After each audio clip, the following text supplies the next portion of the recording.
Welcome to Ion Plainsboro. My name is Anthony Cancro, Township Administrator for Plainsboro.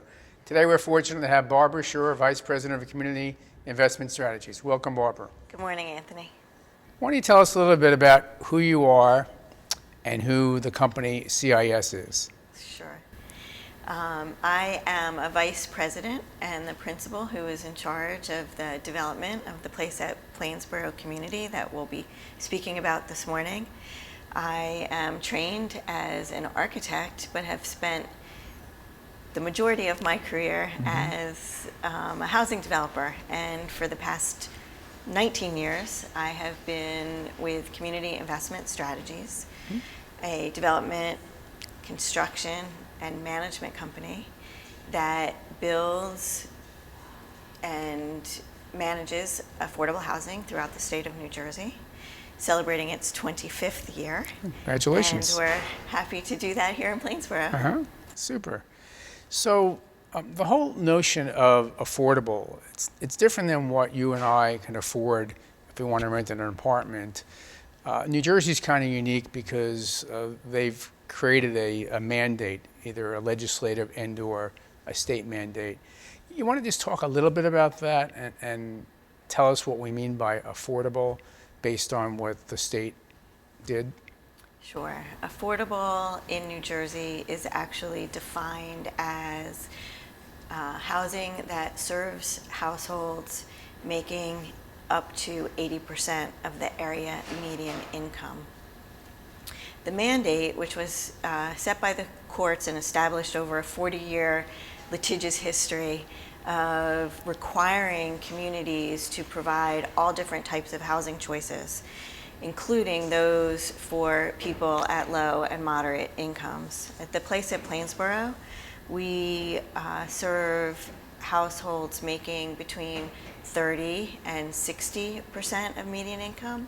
What that means is individual or a family between 1 and 4 people, or actually up to 6 people, can live in our community if they make between $28,000 and about $80,000.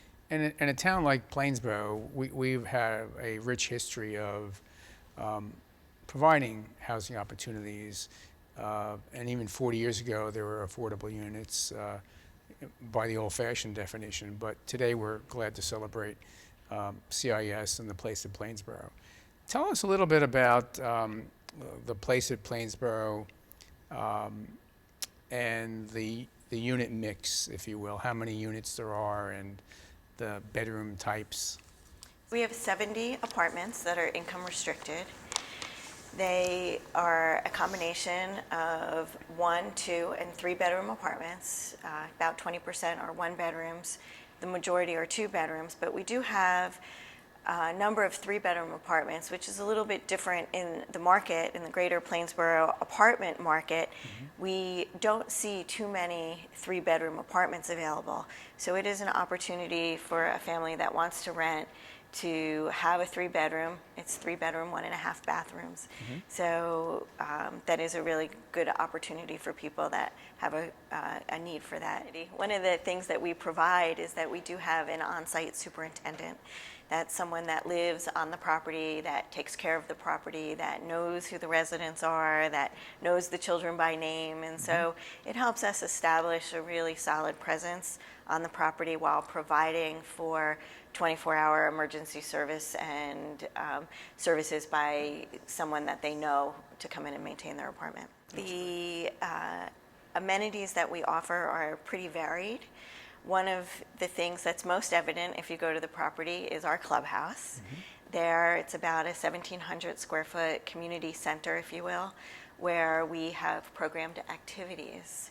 And some of those programmed activities might include our summer reading program, which is something that's very popular in our communities, where we take the summer reading list that the school system provides and we work on that with a handful of students that are interested, and at the end of the session they get a Kindle that's loaded with about 100 books. And that's wonderful. It's been really successful, so much so that we have the kids come back and ask if they can continue it all year long. So that's one of the programs that we offer. We also do nutritional programming, financial literacy, um, and we have exercise classes, things like that. We also have a community garden. Tell me about that. Something else you'll see out at the property. The community garden is something that we work on with a company called Groundworks. They're from Elizabeth. They're a nonprofit that works with people like us to establish a community-based garden.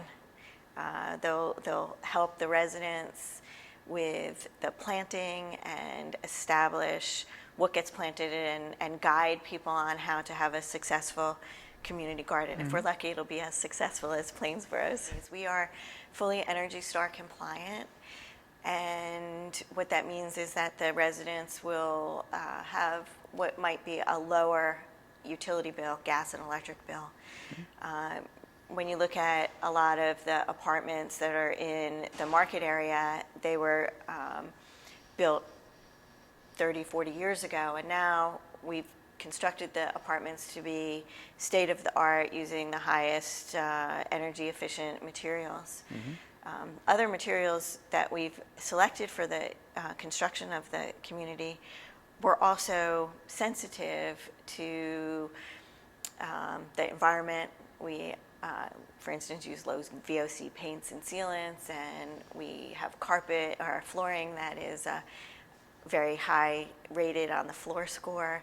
So we've done a lot of things to help make the apartments not only environmentally sensitive in terms of the cost efficiency, but also in terms of a healthy environment. We have a resident selection plan, which basically sets our policies for who can occupy the units. Okay. And the minimum number of people is at least one person per bedroom. Okay. You had said CIS has developments throughout the state of New Jersey. How were you selected for this particular development? Sure. Community Investment Strategies has 33 communities in New Jersey and about 3,200 apartments that we manage. We were selected through a request for proposal process, basically a formal process in November of 2016. We submitted our credentials, we submitted concepts for the community, and were shortlisted, and were ultimately selected based upon what that submission criteria was. Actually, we know it as 71. You want to talk about why there's 71? We do have a full-time community manager. Her office is at the property, Judith Jennings. So she's there during business hours or after hours by appointment. And all the information can be found at the community's website, which is theplaceatplainsboro.com. The hours are 9 to 5. Right now we're open Monday, Tuesday, Thursday, and Friday from 9 to 5, and other days by appointment. The address is 100 Rue Terrace, which is should be in your GPS now that we've been open and operating, but if it's not, 50 Dye Road also works. Okay, great. We're really happy to open this new opportunity for people in Plainsboro. We think for affordable housing that it is a really beautiful community designed no differently than any market rate property. And we're happy to become part and reflect what Plainsboro has always had to offer. Great. Thank you, Barbara. Thank you for joining us today on I Am Plainsboro.